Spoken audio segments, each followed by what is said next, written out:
Kau nampak tak? Tu. Exhaust fan aku. Bukan main kotor berkeladak. Rumah korang pun sama kan? Tak, rumah saya bersih. Tipu, Tipu. Tada! Tadi kat bawah kan? Sekarang aku dah naik atas. Dia kalau gosok pakai kain biasa, memang takkan hilang. Kalau tak guna apa-apa. Aku ni nak guna sabun badan kitchen cleaner. Dengar kata sabun dia tu pun bagus juga. Dak Peri ni macam-macam produk dia keluar, Ni lah dia. Dia kata spray. Terus dia jadi. Bau spray, weh. Wangi, bau dia. Bau spray, weh.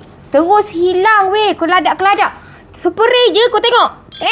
Dia punya warna ni terus bertukar, weh. Keladak dia terus turun, weh. Memang nampak. Aku tak tahulah kau nampak ke tak. Tapi aku nampak, So, kau gosok-gosok. Tengok daki dia.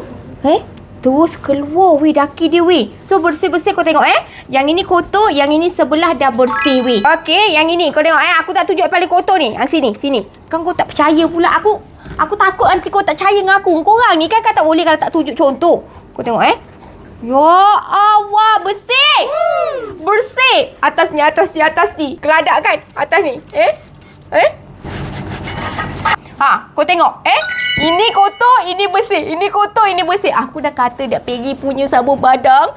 Kitchen cleaner ni pembungkuk main berkesan, Ya Allah, terima kasih dah pergi. Keluarkan sabun badan macam gini, Macam-macam produk kau keluarkan, Multi purpose lah. Lepas tu yang makeover lah. Yang ini sekarang kitchen cleaner. Senang lah. Wangi pula yang ni. Harum lah dapur aku lepas ni. Bau lemon aja.